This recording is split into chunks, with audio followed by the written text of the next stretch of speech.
Very very good evening to all of you. मैं Vijay sir आपके अपने YouTube channel Saksham career classes में आपका बहुत बहुत स्वागत करता हूं। तो जैसा कि आज आपको पता है कि मैं पिछले वीडियो में आपको ब्लड के बारे में बताया था कि ब्लड क्या है, उसके बारे में कुछ बेसिक चीजें मैं बताया था, जहां से आपके प्रतियोगी परीक्षाओं में भी प्रश्न पूछते हैं और एकेडमिक लेवल पे भी वहां से अनेकों प्रश्न पूछे जाते हैं, जिसका कुछ पार्ट्स बचा हुआ था। यानी आज ये आप जैसा कि देख पा रहे हैं, ये आपका ब्लड का, यानी मैंने बताया था, मैं आपको पिछले वीडियो में ब्लड के बारे में बताया था। अब उसमें जो कुछ बेसिक प्रश्न बनते थे, जहां से आपके एग्जाम में प्रश्न पूछे जाते थे, वो चीजें मैं बताया था, लेकिन कुछ चीजें थी। यानी आज आपके रक्त चैप्टर का ब्लड का पार्ट 2, कौन सा वीडियो लेकर आया हूं? पार्ट 2।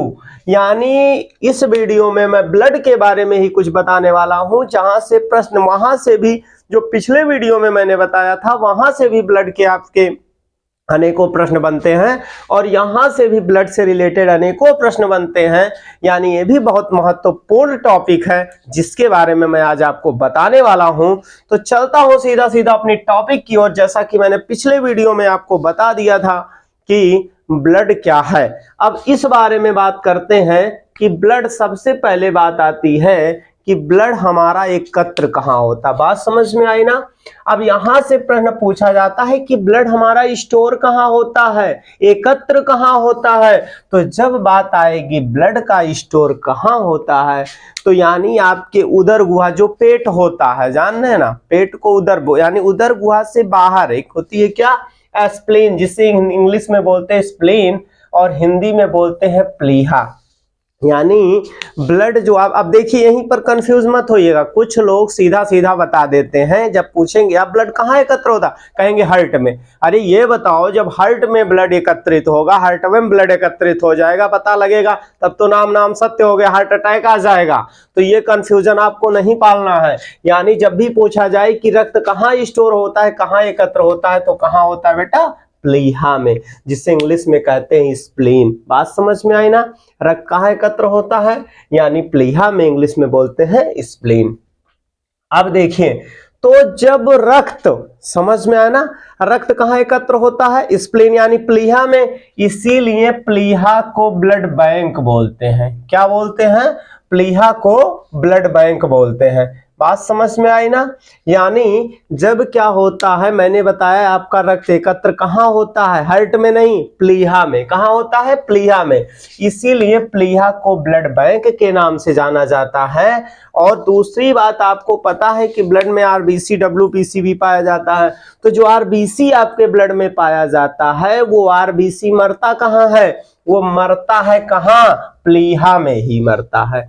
कहाँ मरता है? प्लीहा में ही मरता है। इसीलिए स्प्लीन यानी प्लीहा को ग्रेवयार्ड ऑफ द आरबीसी, यानी आरबीसी का कब्रगाह भी कहा जाता है। समझ में आना? इंग्लिश में बोलते हैं ग्रेवयार्ड ऑफ आरबीसी। क्या बोलते हैं? Graveyard of RBC. और हिंदी में बोलते हैं आरबीसी का कब्रगाह। क्या बोलते हैं? आरबीसी का कब्रगाह। किसे बोलते हैं? प्लीहा को। बात समझ में आई ना? यानी रक्त आपका इकट्ठा कहाँ होता है? प्लीहा में। तो प्लीहा को ब्लड बैंक बोलते हैं। और जब बात आती है आरबीसी कहाँ, मतलब आरबीसी का डेथ कहाँ होता है, आरबीसी कहाँ पे मरता है, तो प्लीहा में ही मरता है। इसीलिए प्लीहा को आरबीसी का कब्रगाह या ग्रेवयार्ड ऑफ आरबीसी बोलते हैं। इतनी बात समझ में आ गई ना? अब देखिए, आपके रक्त में ही पाया जाता है कोलेस्ट्रॉल। क्या पाया जाता है? कोलेस्ट्रॉल पाया जाता है। यानी ये बहुत खतरनाक होता है, ये आज ही जान लो, सब लोग जान लो, ये जो कोलेस्ट्रॉल होता है, ये बहुत ही खतरनाक होता है। ढेर कुल्ले जब तेल खाएंगे बहुत ज्यादा, काजू किशमिश मुनक्का बादाम जब खूब खाएंगे, तो इसमें चिपचिपा पदार्थ वसीय होता है, यानी वसा जो होता है, ये क्या होता है? कोलेस्ट्रॉल होता है, जो आपके ब्लड में 200 ग्राम प्रति डेसीलीटर पाया जाता है। कितना पाया जाता है? इसकी मात्रा कितनी होती है? 200 ग्राम प्रति डेसीलीटर। ये इतना खतरनाक होता है, जाके हार्ट एटम चिपक जाएगा, जब चिपक जाएगा तो फिर हार्ट अटैक आ जाएगा, राम नाम सत्य हो जाएगा, इसमें कोई डाउट नहीं है। अब बात करते हैं, आपको पता है कि रक्त में क्या पाया जाता है, हीमोग्लोबिन भी पाया जाता है। क्या पाया जाता है, रक्त में हीमोग्लोबिन भी पाया जाता है। और हीमोग्लोबिन की अगर बात करें मात्रा की, तो मात्रा इसका मेल में 14 ग्राम प्रति डेसीलीटर होता है और फीमेल में 13 ग्राम प्रति डेसीलीटर होता है। यहां से आपका प्रश्न पूछा जाता है हीमोग्लोबिन की मात्रा मेल में कितनी होती है, तो हीमोग्लोबिन की जो मात्रा मेल में होती है वो 14 ग्राम प्रति डेसीलीटर, और अगर फीमेल की बात करें तो फीमेल में कितना होता है, 13 ग्राम डेसीलीटर। और आपको पता है कि हीमोग्लोबिन को क्या बोलते हैं, एचबी बोलते हैं। और ये इसमें पाया जाता है क्या, Fe यानी आयरन।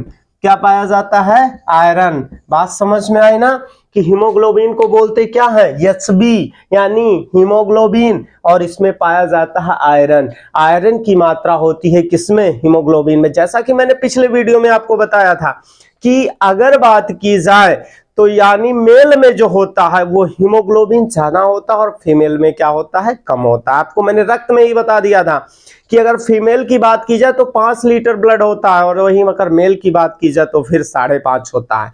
तो जाहिर सी बात है जब ब्लड कम है तो हीमोग्लोबिन क्या होता है, मैंने बताया हीमोग्लोबिन मेल में कितना होता है, 14 ग्राम प्रति डेसीलीटर होता है, और फीमेल में कितना होता है, 13 ग्राम डेसीलीटर होता है। अब बताइए, यानी जाहिर सी बात है अगर कहीं सी मेल यानी पुरुष की बात करेंगे तो जब यानी उसमें हीमोग्लोबिन यानी मेल में अगर बात की जाए, ध्यान से समझिएगा, जब मेल की बात करोगे तो मेल में क्या हो रहा है कि हीमोग्लोबिन की मात्रा ज्यादा है। तो जब हीमोग्लोबिन की मात्रा ज्यादा है तो यानी आयरन भी ज्यादा है, क्योंकि हीमोग्लोबिन में पाया गया है क्या, आयरन। बात समझ में आई ना, हीमोग्लोबिन में क्या पाया गया है, आयरन।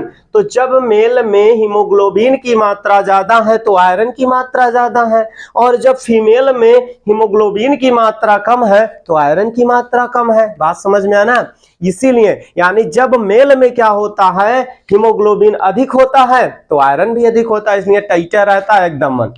पुरुष हमेशा क्या होता है, अगर पुरुष को 2-4 मुक्का मार दो ना, कुछ नहीं पता चलने वाला। और वहीं अगर कहीं महिला किसी स्त्री को अगर एक मुक्का जड़ दिए तब तो समझ लो फिर काम तमाम हो जाने वाला है। यानी यही रीजन होता, क्योंकि इनमें क्या होता है, आयरन अधिक होता है, इसलिए पुरुष एकदम क्या रहता है, टाइट रहता है, हार्ड रहता है। लेकिन अगर महिलाओं की बात करें फीमेल में, तो इसमें जब हीमोग्लोबिन कम है तो आयरनवा तो कम होगा ना, तो आयरनवा जब कम होता है तो जिससे क्या होते हैं, थोड़ा सा क्या होते हैं, फीमेल सॉफ्ट होते हैं। बात समझ में आई ना, इसीलिए अगर एक मुक्का अगर मार दीजिए किसी मेल को तो कुछ नहीं होने वाला, लेकिन फीमेल को मार देंगे तो बहुत कुछ हो जाएगा। अब बात आ गई किसकी, रक्त परिसंचरण तंत्र की। तो आपको पता है कि आपके शरीर में जो ब्लड होता है वह एक जगह स्थिर नहीं होता है, बल्कि हमेशा क्या करता है, वो आपके शरीर के हर भाग में इस तरह से क्या करता है, चलता रहता है। ब्लड कभी स्थिर नहीं होता। तो ये सब कार्य करने का काम कौन करता है, रक्त परिसंचरण तंत्र, जिसे इंग्लिश में बोलते हैं ब्लड सर्कुलेटरी सिस्टम। क्या बोलते हैं, रक्त परिसंचरण तंत्र, जिसे बोलते हैं ब्लड सर्कुलेटरी सिस्टम, जिसका पता सबसे पहले लगाने वाले वैज्ञानिक कौन है, विलियम हार्वे हैं। कौन है, विलियम हार्वे हैं। बात समझ में आई ना। तो यहां पर हम बात किए कि रक्त परिसंचरण तंत्र, इसका पता सबसे पहले किसने लगाया था, तो विलियम हार्वे ने लगाया था। एक बार फिर मैं बता दे रहा हूं कि यानी ब्लड एकत्रित कहां होता है, प्लीहा में, ठीक है, इसीलिए इसको ब्लड बैंक कहते हैं। और आरबीसी जो मरता है वो कहां मरता है, प्लीहा में, इसीलिए इसे ग्रेवयार्ड यानी आरबीसी का कब्रगाह भी बोलते हैं। और कोलेस्ट्रॉल की मात्रा जो होता है 200 ग्राम प्रति डेसीलीटर, और हीमोग्लोबिन की मात्रा मेल में 14 ग्राम प्रति डेसीलीटर और फीमेल में 13 ग्राम प्रति डेसीलीटर। और रक्त परिसंचरण का पता लगाने वाले वैज्ञानिक कौन है, विलियम हार्वे। तो मैं आशा करता हूं आपको वीडियो अच्छी लगी होगी। अगर अच्छी लगी होगी तो लाइक जरूर कर दीजिएगा। अगर हमारे चैनल पर नए हैं, चैनल को भी सब्सक्राइब कर लीजिए। कुछ और भी जानकारी बची हुई है ब्लड के बारे में, जिसको मिलते हैं नेक्स्ट वीडियो में, जिस जानकारी के साथ मिलते हैं नेक्स्ट वीडियो में। तब तक के लिए आपका वीडियो देखने के लिए आपका बहुत बहुत धन्यवाद। मिलते हैं नेक्स्ट वीडियो में। So very very thanks for watching. Thank you very much.